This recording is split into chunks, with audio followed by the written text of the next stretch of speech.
So we're off to the races here as Epic Fury arrives on the markets and upends a few KiwiSaver accounts. Our market fell over 3% yesterday. We're down 4.5% for the month. The Dow Jones is 3.5% down over the past 5 days. Once again, global events have filtered down to New Zealand and hit our stock market and our KiwiSaver balances. But Kiwi investors are used to bad news. Over the last 5 years, the New Zealand Stock Exchange has performed so poorly that some are asking if it's time to do something dramatic. It's absolutely awful, and there's no sugarcoating that. So how do we compare to other markets? The short answer to that is not very well. I'm Gwen McClure, and today on The Detail, the future of the New Zealand Stock Exchange. Could 2026 be the year it turns around? At this stage, the pipeline is probably the strongest it's been in a really long time. Plus, why we need it, and whether it's time to merge with the Australian exchange. Today, I'm talking to RNZ business journalist Jeffrey Halley and to Anna D'Souza, who's head of origination at NZX. She'll explain what that means later in the podcast. But let's start with Jeffrey for a crash course on stock markets. I asked him to give me a picture of how the NZX is performing. Got to be honest, it's had a tough 5 years. So its total return for the last 5 years is just under 1.7%.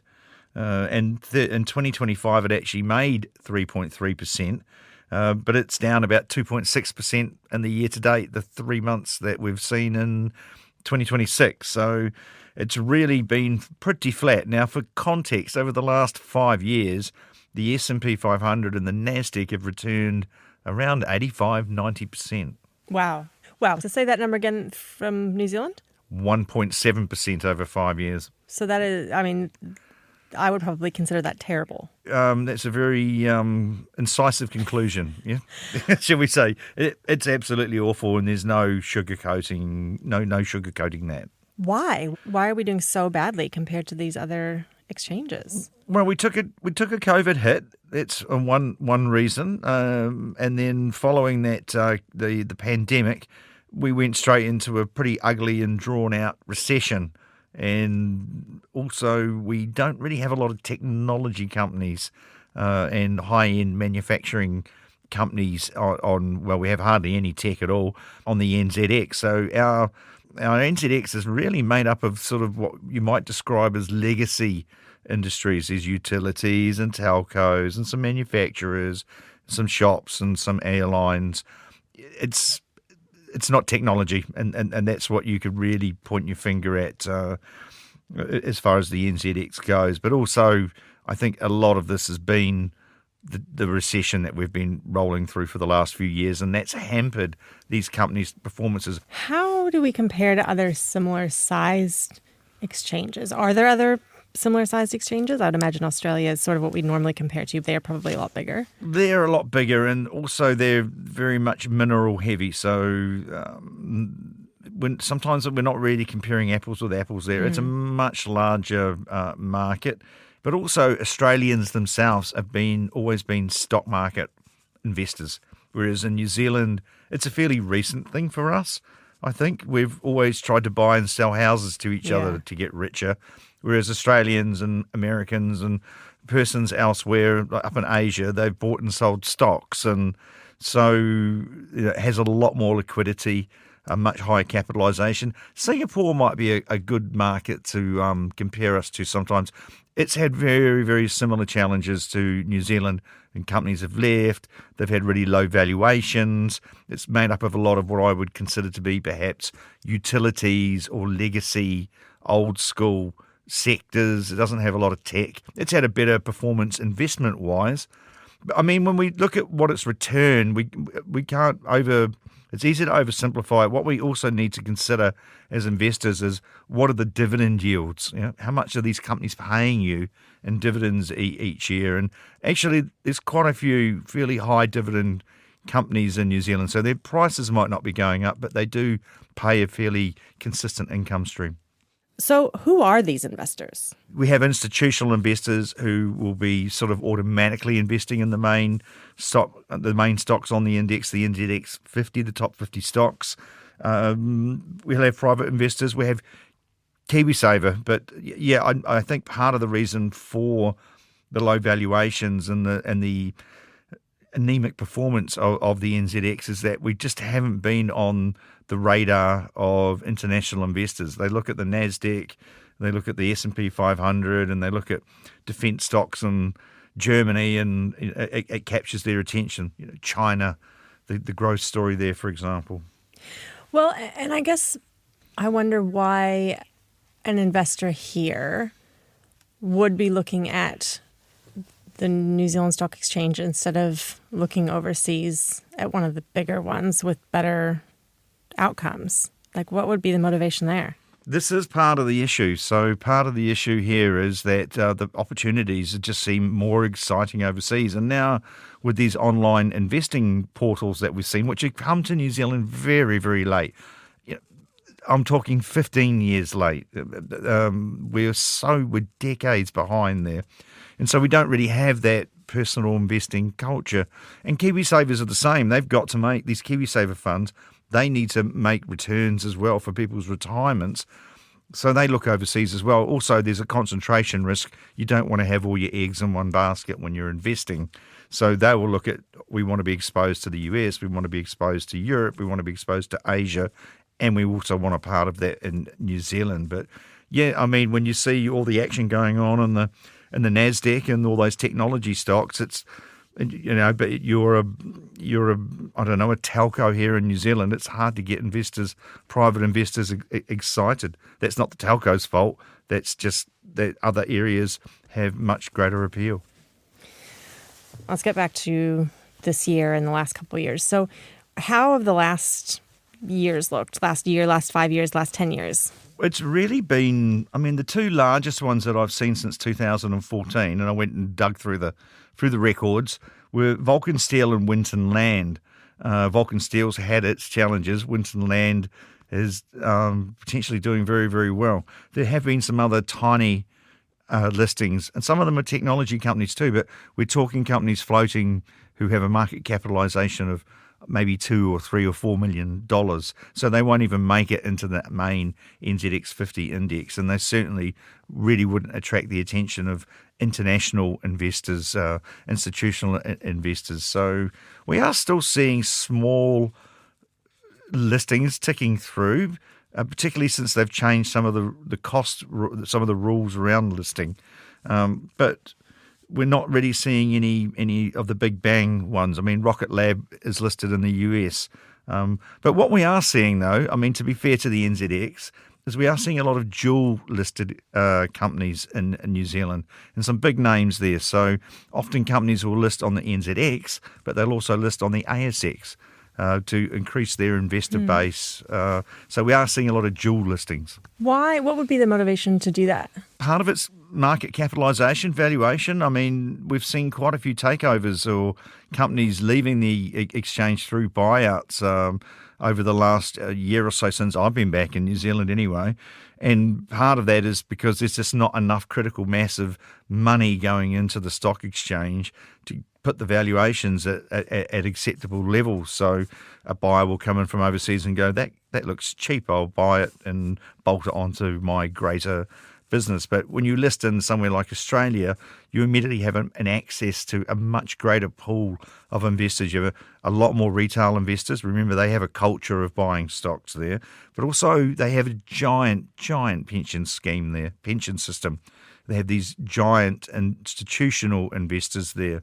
So you have access to those. If you're looking to raise $200, $300, $400 million, and you have these shareholders on your share register, it can be easier to raise those big amounts of money, for example, by having investors in Australia and New Zealand rather than just tapping the New Zealand market. But why would they stay with the New Zealand Stock Exchange in that situation? Part of it could be tax. Maybe they're mostly generating their revenues here. Politics. Can you imagine Air New Zealand, which is dual listed, moving to the ASX? Can you imagine Auckland Airport moving to the ASX and dropping their, or Briscoes or NZME? Right. Or, you see what I mean? It becomes, I think they're loyal. They're not that they don't see a future in New Zealand or the NZX. It's just that they've become bigger than the exchange, bigger than the country. They want access to a bigger pool of investors. We've sort of touched on this a little bit, but is part of our problem here that we don't have the Australian super automatically going in, the 401k is automatically going in. Our KiwiSaver is voluntary. So we don't automatically have that huge pool of a retirement fund? Yeah, we've been late to the compulsory savings game. So KiwiSaver's been around for about 20 years, and we've got about, I think, 120 billion sitting in that now. But again, if you talk to these big KiwiSaver providers, they're not going to put all their money into the New Zealand market. The returns are better elsewhere as well. They'll have some in New Zealand, but they'll be invested in Australia, and they'll be invested in the US and other parts of the world, depending on their strategies. These are international-facing companies, and they might even argue that the NZX in its present form doesn't have enough liquidity to take all their flows. I mean, one thing the government could do is change the regulations. This is done by various countries overseas at various times, and basically say that every KiwiSaver has to hold 30 or 40% of their total portfolios in NZX listed. But I don't think that's necessarily the right path. Yeah, that would be quite unpopular, wouldn't it? Yeah, it would be, and I think also it would maybe artificially inflate prices.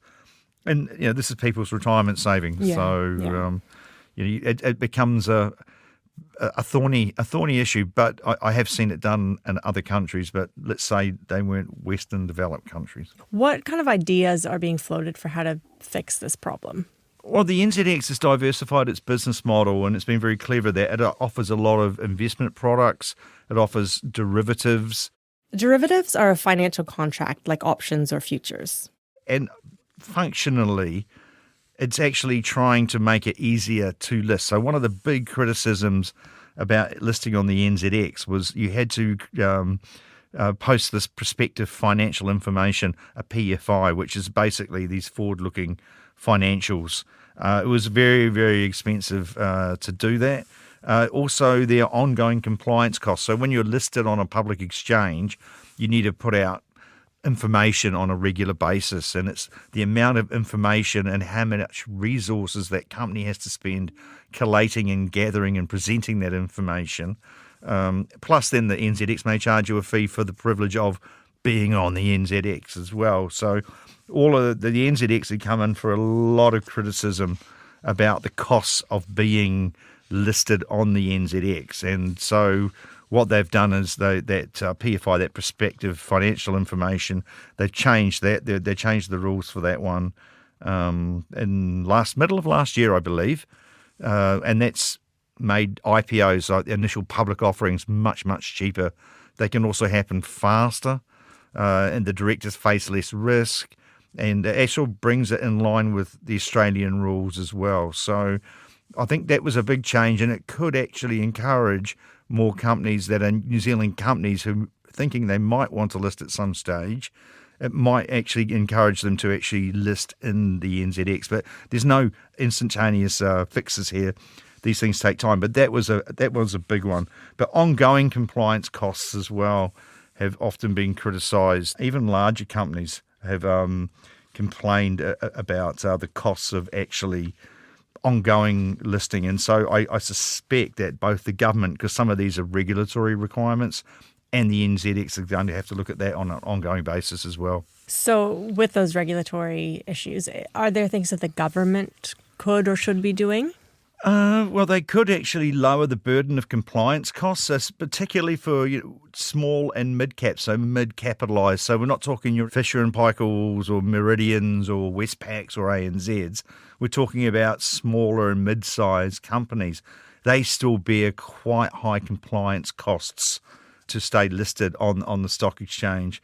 Climate disclosures was another big one. Changes to financial markets reporting. Our mandatory climate reporting threshold is going to go from 60 million to $1 billion. The claim is it costs a fortune to tell us about companies' climate ideas and plans and impacts and drives away investment. So climate disclosure requirements for NZX listed companies, there's been a lot of complaints about this, and I remember interviewing someone.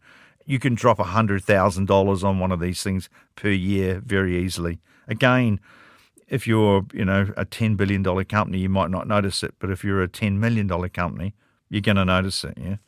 And they're looking at changing the rules for those to make it easier or less onerous for smaller cap companies. Let's go to the NZX itself now. Anna D'Souza is its head of origination. Essentially, what that means is that myself and my team are involved in identifying and working with different entities that are ready for that next stage of growth and are considering listing on NZX. And that's across debt, equity, and funds. And what about this year? Any new listings coming up? So the last 6 months has actually been quite a great period for NZX. So over the last 6 months, we've had 5 new companies list on NZX. And 2 have been this year. So we had on the 23rd of Feb, Rural Gold. They are a TSX listed entity who's decided to take on a secondary listing in New Zealand. We also had Tyco Critical Minerals, who were listed on the 5th of March. And there was a primary listing on NZX, which really signals the strength that our capital markets are able to provide. And I'm really happy to say that both of those companies had a really strong start to trading, which is always great to see. With new listings, the deal's never done until the company comes to market. And unfortunately, there's not much I can actually say. Okay. However, I would say that at this stage, the pipeline is probably the strongest it's been in a really long time. We have several companies who are currently heavily underway in looking at that IPO market. We've got strong interest from overseas entities looking to take a secondary listing on NZX, as well as other small to mid-cap companies who are in the process and having strong conversations with NZX about taking that step. So I do think the pipeline at the moment is really strong. Why do we need our own exchange here? Why is it important for New Zealand to have that? Yeah, so the way that I view NZX is ultimately at the heart of the capital markets. And so our role is to kind of connect great businesses that have great ideas and great opportunities with the right capital to grow.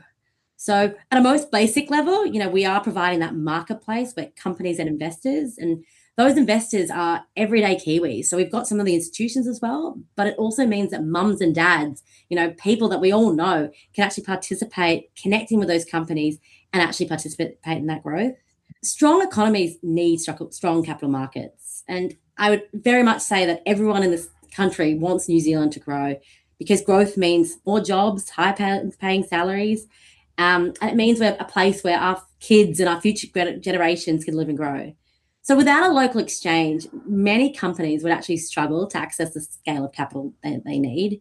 And it also means that Kiwis have another asset class that they can invest in. Traditionally, property was the number one kind of area to focus on, but that is starting to shift, and just giving another opportunity to invest in new areas. So it's not just about trading shares, but actually helping fuel that growth, support innovation, and allow Kiwi businesses to kind of take that next step and build that ambition. So my understanding is that the last 5 years have been pretty rough, especially in terms of our returns compared to other global exchanges. So in your job, if you're trying to get new companies to list, how do you sell them on our exchange as opposed to, say, the ASX? So first of all, I'd say that, New Zealand, and listed markets in general has been a challenging time. So it's not just New Zealand that has had struggled with that. I used to work in the UK for the London Stock Exchange, and listings there are down. The ASX is facing similar challenges. And so as part of our job and the exchange itself, we're looking at ways in how we actually create more opportunity for companies to consider listing and take that opportunity. And some of that has been, really hand in hand with the government and looking at the support and reducing that level of regulation that's available. But also markets themselves are very cyclical. So, it comes in waves as well. So, businesses do need that access to capital. So it's about priming them, making sure that they understand that options and creating those viable alternatives to listing. I think a lot of people often ask me, why does NZX just not merge with the ASX? And, it is an interesting question and gets floated around a lot. Here's what she's talking about there. This is Business Desk's Patrick Smelly. My personal view is that it's got to get closer to the ASX. If it's got to be called the NZX, fine, but we need to be part of a much bigger, more liquid market. And you can see New Zealand companies voting with their feet on that. So I think we've just got to get over ourselves a wee bit and say it's a small market, how do we get a multiplier effect out of it, while also saying, it's important that we have a capital market that works in New Zealand. I almost relate it to that idea of, well, why don't we just get the All Blacks to merge with the Wallabies and, create one Super Rugby team? And on paper, I think that sounds like a great idea. But then you'd also lose something really important, your national identity, sovereignty, control and focus, and even more importantly, that development of local talent, that ecosystem, and that ability to grow. So it's kind of the same with capital markets. So we want to make sure that Kiwi companies have that local platform to raise capital, be understood by local investors who know the market, who know those companies, and ultimately have that ability to scale and grow. So I think that if we did go down that path, a lot of those small emerging mid-market companies would really struggle to get attention in a bit much bigger market, and would lose significant amounts of capital, investment expertise, financial infrastructure that's ultimately anchoring in New Zealand and strengthening our entire economy. What are some of those things that the NZX has done in the past few years to try to adapt to the struggle that all of these exchanges are facing? So there has been a raft of regulatory reform that's come into effect recently, and all of these have been aimed at sort of loosening that regulatory framework whilst ensuring that investors have that confidence and ability to have that trust in what they're investing in and understanding that information available is reliable. So some of the things that have been put in place is the removal of prospective financial information. And so what that means is when a company is coming to market, they have to give 2 years worth of forecast information.